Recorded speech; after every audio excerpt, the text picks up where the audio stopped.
A fundamental skill in cognitive behavioral therapy is functional analysis. In the MET-CBT-5 model, functional analysis is referred to as knowledge is power, with the idea that the more awareness and understanding the adolescent has about thoughts, feelings, and situations surrounding their behavior choices, the better able they will be to make healthier choices. As with teaching any skill in this model, there are several core elements to help transfer the knowledge to the client. These include introducing the skill and providing a rationale, reviewing the key aspects of the skill, coaching the individual through use of the skill, having the client demonstrate the skill in session, assigning real-life practice, and getting a commitment specific to date and time for using the skill in the upcoming week. These steps apply to any model of structured treatment where you are teaching a skill. Here, the provider uses 3 of the 6 steps while teaching the knowledge is power skill to the client. Okay, so for the rest of today, I want to spend time learning one way to look at the choices that you make and why you make them. And we're going to do this through a skill called knowledge is power. Okay. So a lot of the time when someone's been using drugs or alcohol for a long period of time, things start to really become habitual or just automatic, just like a bad habit, like biting your nails or tapping your pencil. It's just something that you do. You're not even realizing that you're doing it anymore. You just do it. But there are things that happen before we do something, anything really, that first help us make that choice. Have you heard the word trigger before? Yeah. What does that word mean to you? I don't know. I usually hear it used with drugs or alcohol. Like people who've gone to rehab or AA or something. People have a trigger that makes them use. Right. I think that most people associate the word trigger with drug and alcohol use. But really, a trigger is just something that makes a behavior more likely to happen. For instance, let's say that you walk into the movie theater and you smell the buttered popcorn. That smell is a trigger that will make you more likely to buy some popcorn. Often triggers are situations or places or things that happen, but they can also be a feeling, like being stressed out or angry or excited. When we're dealing with a situation or a feeling, we usually have thoughts about it first. But it's these types of thoughts that essentially influence our behavior and what choice we're going to make in response to that trigger. It's also important then that once we've made our decision and we act on it, to then look at the good things that happened because of our decision, and then to also look at the not so good things that happened. So if we look at triggers, it can help us to take more control over the choices that we make. So then it doesn't seem so automatic or like it's a habit or we're just not in control of it. That's why it's called knowledge is power. So I have a sheet here I'd like you to fill out. There you go. Now I want to fill this out around a trigger for your drug use in your life. Think we can do this? Yeah, sure. Okay, so what drug do you want to focus on for this knowledge is power worksheet? I guess my Xanny use, because that's what keeps getting me in trouble. So thinking about your Xanny use, what are some of your triggers? What are situations or feelings that make you feel more like using? I guess being with certain friends, because that's what we do together. We get high. When I'm stressed, too. Okay, good. Those are 2 really good examples right off the top of your head. Which one of those do you want to start with? Now, about being with friends.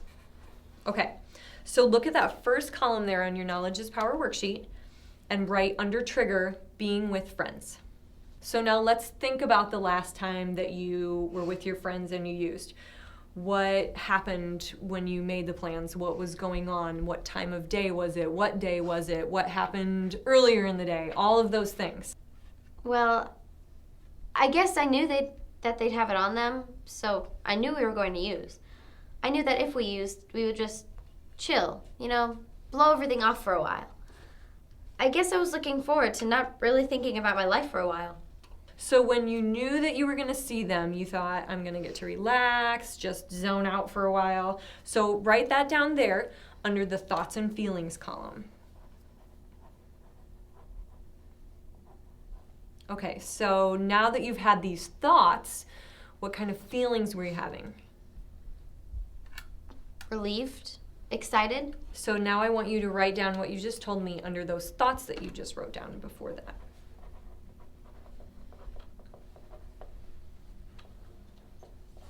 Okay, so now looking at those thoughts and feelings that you just wrote down, how do you think that those things influenced the choice that you made to then use?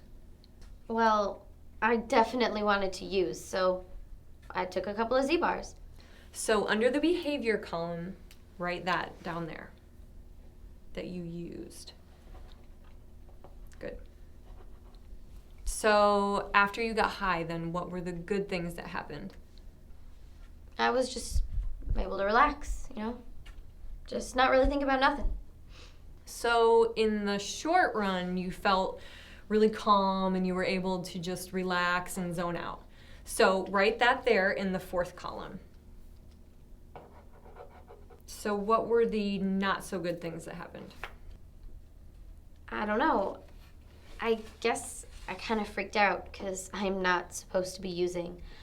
I thought my mom might find out, and she keeps saying she's going to kick me out of the house if she finds me using again. So essentially you were using to get away from all of the stress and pressure that you've been feeling, when actually using just ended up causing you more stress. Does that sound right? Yeah, something like that, I guess. Okay, so let's write that down too.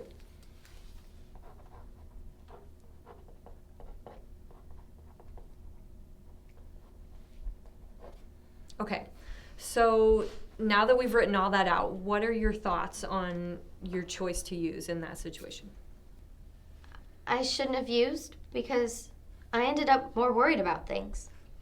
So one thing to think about when you're doing an example like this and you go back and you look at everything later is to look at the thoughts that you had in that situation and how those thoughts may have affected that trigger. And had you had different thoughts, would you have maybe had a different behavior? So let's rewind that whole situation. And let's say you wanted to not use in that situation. What would be some of the thoughts that you would tell yourself?